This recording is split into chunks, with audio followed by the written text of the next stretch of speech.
I'd like to welcome everyone to this hearing on Indian education construction, school campus and facility replacement programs at the Bureau of Indian Affairs. BIA will be our primary focus today. Providing necessary school buildings and infrastructure for learning is an essential part of the federal government's trust responsibilities to tribal nations. Funding education construction has been a priority for me and my colleagues, all of us, on this subcommittee as we craft our bills and our bill this time. The impact of the condition of school facilities on educational achievement of students is well documented. As a former teacher, I'll personally attest to that. Children need safe, welcoming spaces to be healthy, engaged, and ready to learn. Yet 73 of the 183 schools and dormitories that BIA is responsible for maintaining are eligible for replacement or have been provided funding for replacement according to the BIA. These schools are either in poor condition or they're over 50 years old and educate 75% or more of their students in portable units. So those are the criteria that we will be referring to when we talk about that. This committee's been working to address these deplorable conditions for years. Between fiscal year 2012 and 2018, we appropriated $283 million to school campus and facility construction. Although all of the funds have been allocated as of this month, $107 million remain unobligated by the Bureau. And just for clarification, even for those funds that have been obligated, that just means that the BIA has entered into grant agreements with a tribe, not that construction has been completed. To date, only one dormitory from the 2004 school replacement list has been completed with the funds appropriated since 2012. 8 years, one dormitory. Additionally, of the 3 school facilities that have been allocated for replacement facility funds, only one, the Leech Lake High School, commonly referred to and lovingly by this committee as the Bug School, has been completed. In 2017, GAO reviewed the BIA school construction program and recommended the following: that BIA develop a comprehensive long-term capital assessment plan to maintain, repair, or replace BIE schools, to provide technical assistance to tribally managed school construction projects to ensure that they're on time, within budget, and meet school needs.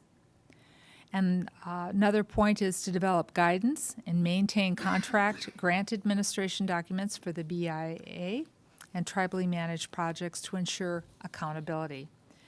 The GAO reports that these recommendations are still open. Closing these recommendations is critical to addressing the poor conditions of the BIA-funded schools and completing construction on time and on budget. In 2016 and 2017, this committee directed the BIA to provide a report on comprehensive, long-term planning approach for every campus and component education facility. We have still not received this report. And I know that a lot of this occurred before you started, but for the record, we're just making it clear that we're waiting for the report. I understand that the BIA is developing a new site assessment pilot program from which the BIA will select school facilities and campuses for major repair or replacement based on the data from the BIA School Facility Condition Index. Now, this new process may or may not meet GAO recommendations, and this committee's directive to provide a comprehensive approach, but I can't tell because BIA has not provided the requested report to us. So we can't even tell if we're all going the right direction. And I have to say, from this committee's standpoint, it's not acceptable. In addition, when I first heard about this proposal, I immediately thought of an old BIA school construction list where BIA selected schools, but the tribes had no input, and there was no transparency or criteria for them to be selected. And that also is not acceptable. I'm extremely concerned about the lack of tribal consultation. I think I speak for the committee on this in the pilot program. If tribes are not consulted, they will not succeed, and the tribes will let us know when they're not consulted. We all agree that Native American students deserve the best education possible, And to accomplish this, we must provide safe, modern buildings where students are not exposed to extreme weather conditions or other dangers inside the school facilities. So today's hearing will give us a better understanding of the BIE's school construction process, from how, when, and by whom information is input to the facilities construction index system, to the status of the GAO recommendations, and the congressional directives from 2016 and 2017. So this afternoon, we have Mr. Jason Freihage? Freihage, okay. So what? Freihage, just like it looks like we're, okay. Deputy Secretary for Management at the Bureau of Indian Affairs, who has the direct line authority over school construction process at the Department of Interior. And you're going to be testifying to assist us in gathering information that we need to meet our trust responsibilities to Native children. Mr. Freihage was promoted to this position earlier this year, and that's why I prefaced my remarks. We're disappointed in the process, but it's not you personally, sir. As I understand, this is your first time ever testifying before Congress, so welcome. I look forward to hearing from you and to discussing the plan for addressing pressing challenges facing the Bureau. Before I turn to Ranking Member Joyce for his opening remarks, I just want to cover hearing logistics for a second. Sir, you will give your testimony, and then we'll do a couple of rounds of questions. And we limit 5 minutes usually for a question, but Mr. Joyce and I might be taking a little longer and seeing how that goes. So with that, I'd like to turn to who I sincerely mean it when I say my good friend, Mr. Joyce, for his remarks. Sir. Thank you, Madam Chair, and thank you for holding this important oversight hearing today. I'd like to extend a warm welcome to Mr. Freihage and the Deputy Assistant Secretary for Management within the Indian Affairs Office. Thank you for being here today. The United States government has a unique moral and legal responsibility to help educate American Indian children. This subcommittee is responsible for the funding, the operation, maintenance, improvement, and eventual replacement of 183 elementary and secondary school campuses and dormitories in 23 states. These schools serve 47,000 Native American students. As we will hear in testimony today, the overall physical condition of these schools is poor, but that categorization doesn't really do justice to describing the situation we're seeing on the ground. The subcommittee has seen and heard in past testimony from tribal leaders and Government Accountability Office that the actual condition of some schools is nothing short of appalling. Many of us at this table today would refuse to send our own children to some of these schools, but these students simply don't have any other options. In 2011, in its Broken Promises, Broken Schools, a committee of tribal and federal representatives concluded that the funding appropriated by Congress has not been sufficient to keep pace with the deterioration of Bureau-funded school facilities. It would take $1.3 billion to bring all Bureau-funded schools up to acceptable condition. At the time, and notwithstanding an infusion of funds in the 2009 Recovery Act, regular annual appropriations for school construction had been declined by 73% from 2001 to 2011. Since that time, this subcommittee made school construction one of its highest priorities. Regular annual appropriations for school construction have increased by 368% since 2011, and now well exceed the peak amounts reported in Broken Schools, Broken Promises. Meanwhile, this subcommittee spurred the Government Accountability Office and the Office of the Inspector General to investigate the inspection, maintenance, and construction of Indian education facilities. Both oversight agencies uncovered significant problems and provided a series of recommendations to improve the situation. To its credit, as we hear today in testimony, Indian Affairs has treated these oversight recommendations as a roadmap for improvement, and many of these recommendations are now being implemented. In today's hearing, I look forward to focusing on the open recommendations and where the agency still has work to do. I recently had the opportunity to visit Sherman Indian High School in Riverside, California. The pride and enthusiasm of the students, teachers, and principal was simply awe-inspiring. They deserve a school that is just as awesome. Sherman is one of the 60 schools eligible for replacement, but there's no telling when it will be replaced. There are two reasons for this. First reason is funding. Although appropriations have rebounded, we're still only replacing an average of less than 3 schools a year.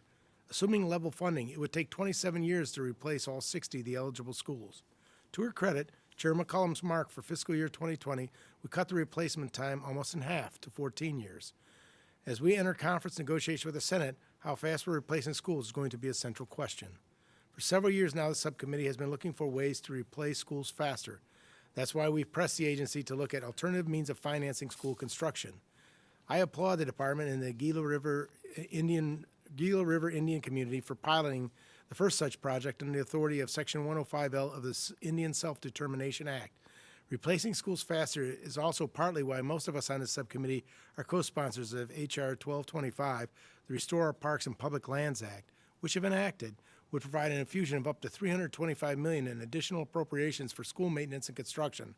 So between increases in annual appropriations, alternative financing, and other sorts of funding, we're making some important strides on this front. But the other reason why we don't know at this point when Sherman Indian High School will be replaced is because of the process of selecting the order in which to replace schools. Currently, the process is a competition, and school principals have to focus on competing with their peers to get in the next batch of schools to be replaced. Since the federal government is responsible for the physical condition of all 183 schools and dorms, the federal government should know at all times what needs to be replaced and when. For the past several years, the subcommittee has pressed the agency to move away from the competition among schools toward a more systematic, data-driven process. The written testimony touches on a pilot program that appears to begin to go down this road, and I look forward to hearing more about it. In this hyper-partisan environment of Washington, D.C., the work of this subcommittee does in a nonpartisan way on behalf of the Indian country is a welcome change. Providing safe and inviting schools for young students is something we can all get behind. So I want to thank Chair again for holding this important hearing and for our witness for being here today to testify, and I look forward to the discussion. I yield back. Thank you, Mr. Joyce. Mr. Frahage. Thank you. Good afternoon, Chair McCollum, Ranking Member Joyce. My name is Jason Frage. I am Deputy Assistant Secretary for Management in the Office of the Assistant Secretary for Indian Affairs at the Department of the Interior. Thank you for the opportunity to testify on behalf of the Department for this oversight hearing regarding education facilities and construction. My office, DASM, provides leadership, policy, compliance, and shared services for financial and budget requirements, acquisitions, and grants management, information technology, facilities and property, and human resources. We work closely with BIE to ensure they have the business services needed to support their education programs. As the focus of this hearing shows, one of the challenges BIE faces in providing a high-quality education is improving the state of education facilities, and we are actively addressing this challenge on multiple fronts. First, we took an important step forward in streamlining management and increasing transparency by proposing separate 2020 budget requests for the Bureau of Indian Affairs and BIE. This budget separation and associated actions to stand up school safety, facility repair, and acquisition capabilities within BIE will empower both BIE and BIA to more directly and independently focus on their respective core missions. The 2020 budget request also includes an increase of $7.3 million to enable BIE to build much-needed capacity in acquisition, school safety, and repairs. Second, we continue to make progress advancing critical school replacement and facility improvement projects. A key factor in our ability to build schools faster and cheaper was a shift to a design-build approach. This approach has reduced costs of school construction by roughly 40%, and the time to replace a school has dropped by 50% in the post-planning phase. Completion of all projects on the 2004 replacement construction list is in sight. To date, we completed projects for 11 of the 14 schools on the 2004 list. We recently broke ground at Beatrice Rafferty School in Maine. Design for the Cove Day School is complete, and we expect to advertise a contract for construction this summer. Construction of the Little Singer Day School is 87% complete, and we expect to complete the project by September 2019. Indian Affairs is also making progress on the 2016 list. With funds appropriated through fiscal year 2019, the first 4 school replacements are fully funded, and $84 million of the estimated $91 million needed for Lukachukai Community School has been funded. Our facilities staff has initiated a pilot program to comprehensively assess 10 schools with the worst facility condition index rating. The assessments will result in a site project plan for each school. The plan will have one of 4 recommended options for each campus. Number 1, replace the school. Number 2, replace or consolidate a limited number of buildings. Number 3, initiate a major renovation or focus facilities improvement and repair. Or 4, execute some combination of repair and consolidate buildings with major facility improvements and repairs. The site project plans for the first 5 schools are expected to be completed by the end of calendar year 2019. A stable source of funding is critical to maintaining our facilities, and the administration's proposal for the Public Lands Infrastructure Fund would provide an additional stable source of permanent funding to support school construction if enacted. Finally, we have aggressively addressed school safety-related challenges which were documented in Government Accountability Office findings. All required school annual safety inspections were conducted with a 100% completion rate in 2016, 2017, and 2018. Beginning in 2019, BIE assumed the responsibility for conducting all BIE school annual safety inspections. BIE is on track to complete 100% of inspections in 2019 and are monitoring whether schools have established the required safety committees. We are also working to ensure that employee performance standards regarding safety inspections are consistently incorporated into the appraisal plans of personnel with safety program responsibilities. Further, we drafted and implemented the Indian Affairs Safety, Health, and Accessibility Inspection Guidelines, which establish procedures for performing mandatory workplace inspections at least once annually and more frequently where there is an increased level of hazard at a facility. Work remains, but the Department, Indian Affairs, and BIE leadership continue to make progress and remain committed to ensuring our schools are safe and that we have modern facilities needed to improve services to our students.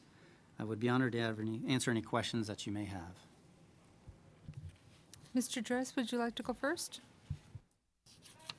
Very kind, but I would always defer to the lady. Just for the record, would you give us a definition of what you mean when you use the term design build? So, design build rather than separating the process. For design build, rather than separating out the process where the design process happens in isolation and then you move on to a separate contractor to do the building, you're joining the two processes together so that you have kind of two sides of the house talking to each other so that you can move more seamlessly from the design stage into the building stage. Would Gila River be an example of that type of project? Can you turn your microphone on, please? I did. Oh, I'm sorry. I'm sorry. Just jumping in if Gila. you don't mind. No, go ahead. Yes, I do believe since it was done rather quickly, they did use that approach. I can confirm that, but I believe that was a design build approach. And then there's another type of building that was used by the Leech Lake Tribal Community, which is a modular prefab put together where you can design and everything's built off Yeah, site. that's exactly. That's part of the in-depth is moving to this modular approach where you're not using a unique design factors for every single building so that you can use standard approaches where necessary. I will say, obviously, each school sometimes has some elements that are unique for the tribe. If they have some cultural factors they want to build into the nature of the building, we take care of that. But it's still within the sort of design build or modular approach. So I want to go kind of back a little bit to find out where we are today. And as I mentioned in my opening statement, fiscal years 2016 and 2017, Congress directed the BIA to prepare a needs assessment model on similar to the Department of Defense education activity and report to Congress with specific information. And for the just so you know, I also serve on the Defense Committee, so You know it well. and served on military construction as well too. So I'll note that an advanced site assessment pilot program is not the same as a report to Congress. So, giving us a pilot program is not the same as giving us a full. Nor does it include the assessment of each school, which was modeled after the Department of Defense, as we requested, because we have to figure out how we're going to allocate the funds for you to build the buildings. And additionally, in 2017, the Government Accountability Office recommended that the BIA prepare a comprehensive needs assessment. Realizing that this is your first time testifying in front of us, we still would like to know the status of the comprehensive needs assessment for each facility and the report as it was directed by the committee and the assessment recommended by GAO. And I think this goes with the next question I'm going to pack with it. In the past, GAO expressed concern about the data submitted on the facilities construction index capturing the true condition of each school. Not all the tribes are submitting data. They didn't have the training to submit the data, nor were they capturing and characterizing school conditions differently. They weren't all using the same definitions for the same problem. So my question is, has this been addressed, and how confident are you that the Data and Facilities Condition Index is comprehensive and is accurate? And what quality control mechanisms did you put in place or were put in place for the data on the Facilities Control Index? We've had tribal nations express their concerns that the facilities management system, including a principal who said he wasn't even allowed to enter information about his own school into the system to do accurate and preventive maintenance.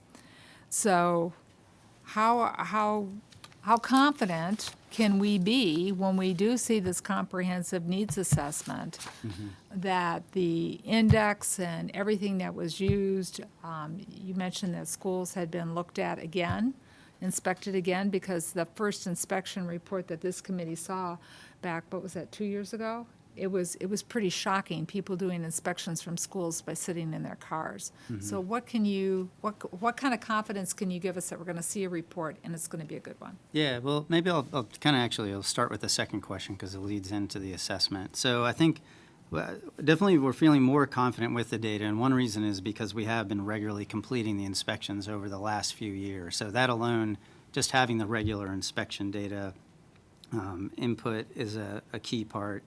I think we've also been trying to, the training that we're starting to provide, putting safety-related training into people's performance plans always gets their attention in terms of responsiveness, getting the job done, and making sure the information is in there. We've also created a kind of a service-level agreement across my organization, DASM, BIE, and BIA, outlining all of our responsibilities in the facilities world. So we kind of know who hands off to when to the other person to keep that in place. I also think that, when people do, between the extra inspections, we are, because of the number of projects that people are identifying issues we have to move on, that also means when they identify issues, they're putting it into Maximo. So where it's an extra piece of input in addition to the usual inspections. BIE has also hired a facilities lead as part of their effort to start to take on these pieces. So in addition to the oversight of my DASM team to make sure the inspections are happening and being done well, and we're following up to make sure they're done, BIE now has someone in-house that can actually has more time even to spend reaching down to through their organizational structure to down into the schools to make sure people understand what they're doing and what their next steps are. So I think those pieces starting to be built in, and as BIE continues to staff up their own facility repair, you have more of the people that really know your business just focusing on those pieces. So I think, again, completing the inspections more, seeing people are more regularly putting in, reporting problems at their schools, clarifying the roles between DASM, Bureau of Indian Affairs, and BIE in terms of the work we do, and then BIE starting to stand up its own in-house staff. You have more eyes on it, looking at this, providing consistent guidance, checking to make sure these things are happening. So I think the trajectory we're moving on is definitely more positive. One of the things when we move into the site assessment side, so that's sort of the data background. And when we move into the site assessment, we are starting with, sort of the 60 schools which we're sort of targeting right now for, eligible for replacement, 46 because of poor condition due to their FCI score. And then there's 14 because they're either at least 75% portable or they're over 50 years old. And these were the criteria used in the Broken Promises NCLB report. So there, again, obviously you're relying on the 75% portable is pretty easy to verify, as well as the age of the school. And the FCI, we're moving forward. But we're not just relying on FCI. So the idea with the pilot assessment is that we're really, I think one of the things we saw in the language from this committee and even the NCLB report was there really needs to be a comprehensive look at this and not relying on these single data points. So that's what the pilot assessment, we're bringing in a third-party contractor who's working with us to go into the school, and they'll have this initial data, but they're going to be independently verifying the data that we have and what we're finding, and then adding more detail to assign issues. And so that allows us to bring in, someone independent to also take a look at this. following that in the process, this also includes engagement with the schools themselves. So they obviously have an opportunity we can hear from them and they can look at the information.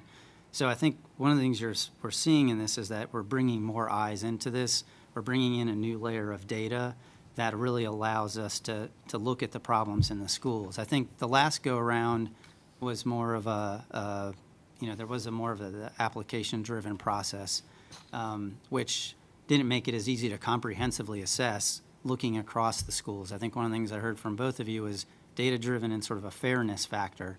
And for us, I think starting off with the data-driven approach that we can explain to people makes it easier for tribes to understand why they are and where they are on the list. I'll stop there to start. And then Well, I want to go back and kind of unravel some of what you were saying to make sure that I'm understanding. Sure. So 60 schools are kind of what you're looking at right now. Right. Is that based off the past inspections which were not adequately done? Well- Have all the schools been after you got the GA report, after you saw what was in it and how shoddy's not even a too kind of a word for the way some of the inspections went in. Were the schools re-inspected, and who re-inspected them, and who's doing the inspecting now? Yes, each school has been re-inspected since the GAO report was 16, I believe. So in 16, 17, 18, and we're on path to do them all in 19. And one thing I would note to your quality question, again, in 19, BIE has stood up their own safety team. So they have their own people right now conducting these, overseeing them, people who are specialists. They're just focusing on BIE schools. So in terms of, again, sort of the comfort level, you have their own team just looking at schools, not jumping across different types of facilities, which for me increases the comfort level, just knowing they have their own people, knowing their own business, and they're just focusing on those pieces. So now you've had the schools re-inspected, and so that number 60 is based on that re-inspection. It's the reinspection, which is 46 schools in poor condition based on that. Plus, there's 14 more schools that, due to the 75% portable status or over 50 years old, Okay. that make up the rest. And then you've got the pilot project that you were talking about, that you're going in and figuring out how to best gather, collect data so that it'll be consistent within all the schools, useful. How does that get us to the list of schools? So I mean, I think, yeah, we so still don't know so where we're our going to get the next- list. so this is our next step, and that's first, just want to make sure you understood the initial process. So, No, that was good, so thank you. the next steps are that we are currently aiming to do, we're aiming at the 5 schools we have as our pilot sites, and we're doing them as pilots because we obviously engage, well, number one, technically we want to make sure we're getting that right. And we're going to have those done by the end of calendar year 2019, which would essentially be the assessment and a site plan for those 5 schools by the end of calendar year 2019, with the thought that it could start to inform our how we make investments, whether it's for the school replacement, facility replacement, or major facility improvement by 2020 or more likely 2021. So we would hope to have those initial site plans done for the first 5. Again, calendar year 2019, and then we're hoping to get the list of the broader 60 within 3 to 4 years. We would have a full assessment for all of them. And I mean, those, right now, we can obviously show you what the FCI scores are for our entire system, so we're there. And I can understand wanting to have it all at once.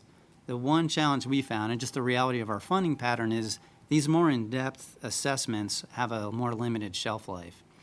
And if we're kind of making decisions on costs and wanting to be accurate, we want to be them as timely as we can with when we're going to get the funds. If we were, I understand the request in the report was somewhat modeled after DODEA, but I think DOD also got like its billion, or it's got more of its funding up front, and we get ours in a bit more in tranches. So one of the things we're trying to balance is how do we have these site assessments done in a time that it's still timely with when we get the funding to be able to execute it. I forgive me, but that just doesn't make any, we need a list. We want to know what the schools are. Right. And then the schools need to be, I mean, some of them are going to all rate the same. and then you're going to have to make decisions depending upon the funding, how they go forward. But I don't see why you can't give us a list. And I think what I can look into is how we can start with a list. That's obviously, we have our FCI list, we have the schools that are portable, 50 years old. As we move forward, there might be ways we can integrate some information from inspections to provide a middle step for you, which is a broader list. I guess what I'm trying to say is to have our full site assessment process, which gives you essentially a site plan for each school, done. That's more of like a 3-year range to have all 60 ready to go. Well, we're And not what I asking, can, we haven't asked for all 60 ready to go Right. necessarily. So you're looking for. We've been asking for a list of schools or facilities that need to be replaced, period. Mhm. And now that you've gotten decent inspections done, and then how you're doing the tribal consultation Right. on how the selection process from there moves forward. It's a lot easier for Mr. Joyce and I, and Mr. Kilmer's joined us to advocate for dollars with our prospective leaderships if we have something to show for it. Right. When we don't have anything to show for it, it's very hard. And the fact that when we have had dollars and then they're not actually building things that we can show, look what we spent, we've opened up schools, it makes our job to help you be able to work with the tribes to do the construction a lot harder. Right. And I guess I'd say and we'll look for ways to give you tranches. I think one starting point, obviously, we have the 60 schools that are, that's information we can share with you right now that are our targeted list. That's sort of our initial universe right now. So I think that's the one piece that, we can start with you all. And my hope is as we have these site plans over the next, especially these first 5 and then a good chunk more of the next year, we'll be able to give you, a larger list to help you plan for your budget purposes. I would say we are going to have some things you'll be able to highlight for your other members. We'll, like I said earlier, we'll hopefully be finishing the Little Singer School in September 2019. And we're hope to have Beatrice Rafferty, Quileute, Blackwater, Laguna, and the DZ School completed in 2020. And Cove Day and Lukachukai in 2021. So I think we are kind of gaining steam and momentum. We'll have a good chunk of schools coming up soon in terms of the accomplishment side of the house. I would hope so. Beatrice Rafferty's money's been expanded for a while. Mr. Joyce? Thank you. I have a few questions, and obviously I'll submit some more for the record in case we get called to votes in a Sure. while. As you well know, the Indian Self-Determination Act enables tribes to lease their facilities to the federal government for the delivery of programs and services for the tribal members. This year, when Gila River Indian community was the first such tribe to enter into a lease agreement for a Bureau of Indian Education funded school. What are the terms of the lease agreement, and why is this a good deal for the federal government? If you know. Yeah. No, I mean, so for the terms of the lease agreement recently signed are essentially we've just recently signed a 2-year agreement that supports a longer-term approach that helps pay back sort of the construction costs of the school that they were able to build. The amount that we'll be covering in the rest of 2019 is about $1.3 million. And then for the next about 15 years, it's about $5.5 million a year that we will be paying. That covers both the principal, the cost of the building itself, which was about $47 million. The interest was about $18 million. And this is over the life of the whole thing, $18 million. And then there's a reserve amount that is available for the tribe for major repairs they might have to do over the life of the school, or they can start to put it aside for major other facility improvements down the road when the building is in worse shape. So the total amount over 30 years would be about $97 million. Why is it a good deal for the federal government? I think, in this case, the tribe was in a position to build their own school. and get moving. And so this is our ability, using a self-determination authority that's valued in Indian country, to get a school operational fairly quickly. And I appreciate the business sense that you're using in trying to make those type of things happen. And the one thing that I was interested in, Sherman Indian High School that I mentioned in my opening statement, is one of the 60 schools that's eligible for replacement, and there's no telling when it'll be replaced. But what I found somewhat remarkable was the fact that I drove from Indian reservations that you're on into what would appear to be a nice suburb of LA. And there isn't a historical, really, attachment to the Sherman Indian High School being there, when the interests of the government would probably be better served by locating that new high school closer to the reservation and putting this up for auction, or maximizing the value of what would appear to be some pretty valuable property in a suburb of LA. Is there any thought given to when you're doing some of these deals as to working out those type of arrangements? Yeah, I think it's certainly possible to look into. Obviously, there's things you have to look into, land ownership and other patterns, but it would. That's some things we could explore. I don't know the particulars of the Sherman case, of the trade-offs there, but that's something we can look into. Well, the real estate could be more valuable by selling that off and locating on some Indian tribal land, pay for the school itself. Yes, I mean, yes. those are the kind of things that need to be explored. Yeah, and I think the key here is whether it's trying to use the Public Lands Infrastructure Fund, or the House bill that's a companion to this, or the 105Ls, other things. Clearly, and we greatly appreciate the support of this committee on, for the supporting advancement of education construction. That has been very helpful. But it's sometimes just the normal, as you can see, even when we can have healthier appropriated levels, it's important to look at other options too, just to get on top of this challenge. Mr. Kilmer. Thank you. And thank you, Madam Chair. I'm sorry I was late. I was in another committee, so we need clones. You mentioned the Quileute School was slated for completion in 2020. That's a school that's in my neck of the woods, and is a school that, as a consequence of rising sea levels, and not to mention the threat of tsunami, is seeking relocation because it represents a threat to the safety and well-being of kids should the combination of climate change and as well as potential tsunami could be a threat to life. I'm curious if there's been an analysis of how many schools, and coastal schools in particular, sort of fall into that category, and secondly, whether your budget reflects that number. I'd have to check on that. Off the top of my head, I'm not aware of a comprehensive assessment, but I can verify that. As the department prioritizes, is that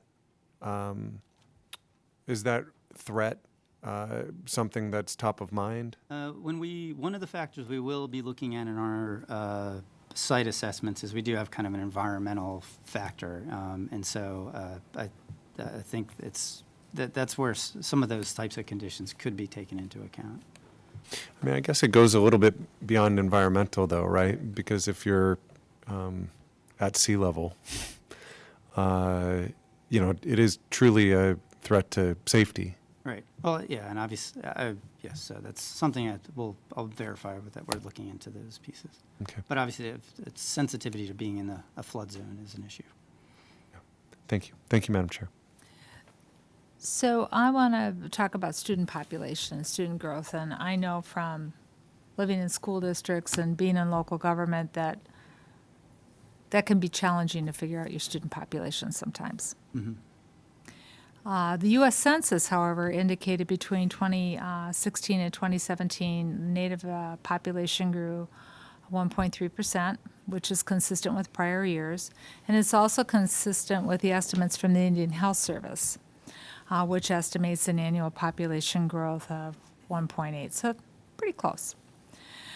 Could you let me know how BIA calculates estimated student population, and whether there's any process in place for a tribe or for a tribal school to challenge the estimate if they anticipate the population growing in the future. Because we saw disputes over student population and the corresponding size, and the Beatrice Rafferty is the school that I'm talking about in Maine. It caused that school to be delayed for years. And it resulted in increased construction costs. Now, I understand this has been resolved, and I've been out to Beatrice Rafferty, and I've spoken to folks out there, and Ms. Pingree's followed this very, very closely. So have you learned a lesson from there about how to work with tribes in the design process to avoid this issue from surfacing again?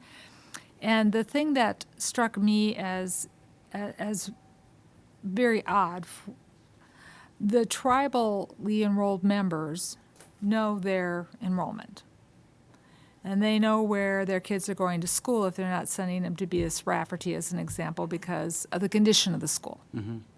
They know once they have a new school, their kids are going to be coming back. Right. And the population is growing. Who's expecting, who's getting married, all those kinds of things. Yet the BIA seemed to think that they knew better what was going to be going on in the tribal community. What are the lessons learned from that?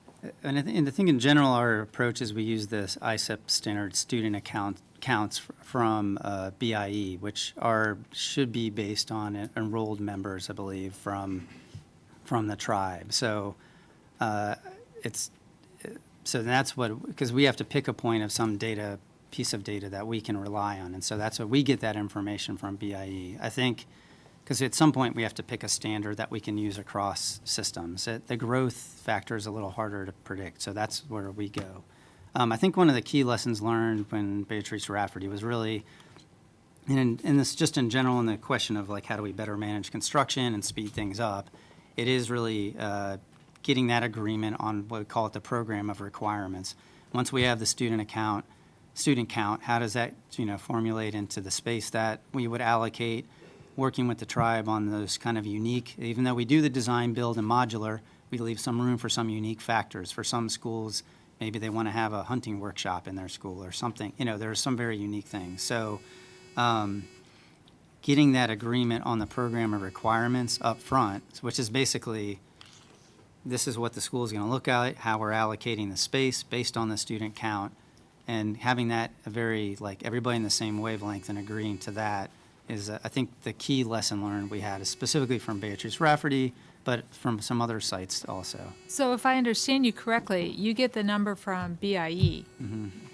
Why not just get it from the community you're in working? I mean, they have their tribal enrollment right there. And BIE, do they refresh it every year? Do they only do it when they do the census? I mean, I don't know how good their numbers are.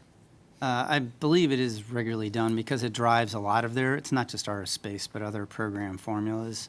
So, but we can follow up with you on their exact steps. That would For be data validation. that would be helpful. I'm going to see if someone else has a quick question or two. We can turn on I think if they're voting, we can see how the vote's going. Mr. Joyce? Thank you. The GAO recommended that Indian Affairs, Sorry. no problem. The GAO recommended that Indian Affairs develop a plan to build schools' capacity to promptly address safety and health problems with the facilities. The GAO said the Interior agreed with this recommendation, provided documentation, but that the documents provided little information on how it plans to support BIE school personnel in fixing safety hazards on their facilities. The agency did not include any information on whether it has staffed regional offices with specialists to assist schools with safety and facility issues. How and when does Indian Affairs intend to address this open item to the GAO's satisfaction? A couple things on the safety inspections. One is, again, that BIE has now set up its own safety team so that they are engaging at the associate director level and down into the schools to ensure the inspections are done, and they're trying to establish these safety committees at schools. One of our key open issues to follow up with for GAO is really strengthening the abatement plan. So once you have an inspection done, then making that connection of the abatement plan or the fix basically you need to be able to address that sooner. So one of the things that we're working on my team is what that abatement plan is, and we're planning to have a corrective action plan done by the end of August 2019, so it's coming up, so that we can implement it in 2020.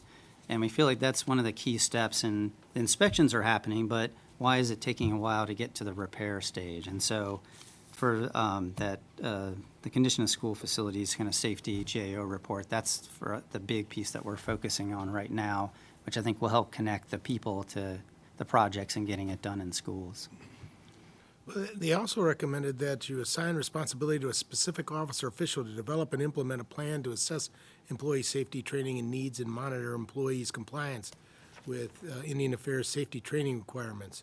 They reported in April that you agree with this recommendation, but didn't provide documentation that senior managers were overseeing compliance. How and when will you document this? I believe on that one, we have put out our guidance about our approach for that, and GAO was actually, my understanding is, given us about a year. They wanted, it's not closed because they wanted to watch us on implementing our guidance for safety implementation, so. I'm going to go back. I'm going to just do a couple of questions, and then we've got a few that we're going to submit to the record. But I want to go back to the pilot. Mm-hmm. So how do you think the pilot will comport or be different from a 2011 negotiated rulemaking on the allocation of construction funds? I'd like you, if you don't have it with you, and I'll also put this in writing, to provide a detailed description of the site assessment pilot program. It sounds like it's pretty comprehensive from what you told me. And when you expect GAO will say that the assessment and the data meets the comprehensive needs and requirements that they recommended in 2017. Is this another case where you're going to be on a watch list for a year because they're inspecting? Because currently GAO has Indian Affairs on the high risk list for insufficient staffing at BIE and BIA. Now you mentioned that you had hired more staff. So do you have the staff that you need to require these site assessments and to complete the pilot program? Are you going to need more staff? And if so, when will they be hired? And how is that factored into your budget? So, yeah, we, on the staffing, first in the site assessment, we'll provide the details for you, necessary information. We're happy to do that. And especially as we go through the initial feedback we've gotten from some of the tribes, the 5 we started talking through has generally been positive. And on the sort of we've heard some feedback from them on the sort of the 2011 or the previous process for school replacement that involved the application. There wasn't people weren't terribly happy with that process either. So that's one of the reasons, again, we're going down this road. But we're happy to provide more detail for you to review, and GAO, and we're happy to brief them. In terms of staffing, yes, that is an important piece. We are now trying to get out a number of vacancies out on the street to address this. So I'm hoping, again, given the HR process within the next month or two, we'll definitely start to have some bodies starting to fill in that we need. The other important part we're doing, in addition to the federal staff, is we've created new architecture and engineering contracts that allow us to bring people on much faster than we usually could. And this is kind of a critical piece in having almost people that are, because our schools are so, dispersed across our geography, it's helpful to have the extra contractors who can be going down to chase projects, keeping things moving, and kind of enhance our project management capability. So those are 2 critical pieces of our approach to speeding things up. Mr. Joyce, do you have anything else? No. For a minute? I know we might be submitting things for the record from the staff, yeah. So we will be, especially I'd like, a little more detail on how the tribal consultation's going. When you think these 5 schools that you've identified, we're going to see students walking through the doors too on them. And the one tension I think that, and I'll speak for myself at this point, and Mr. Joyce, if you want to agree with me, please feel free to do so. If you don't, that's fine too. This has been a priority for this committee, and we are constantly trying to figure out whether it's new construction modalities for either tribes to build and to do the lease. And I've got some questions on why it was a 2-year lease that Gullah River got rather than a 10, because now you have to go to negotiate again 2 years later. But having said that, we're looking at all these different ways so that we can educate the tribal community students, their nation students, our nation students. And we know that this has not been a priority in the administration based on the numbers in the president's budget. And so, you know, when you're hiring staff now, when we appropriate funds to have something done, that's our expectation that it will be done. And you're new to the position here.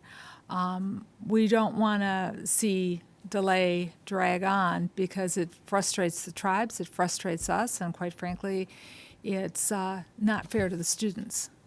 So the administration proposed a budget for what they thought should be happening in Indian education, and the Congress, both House and Senate, said, no, we're going to invest in our students.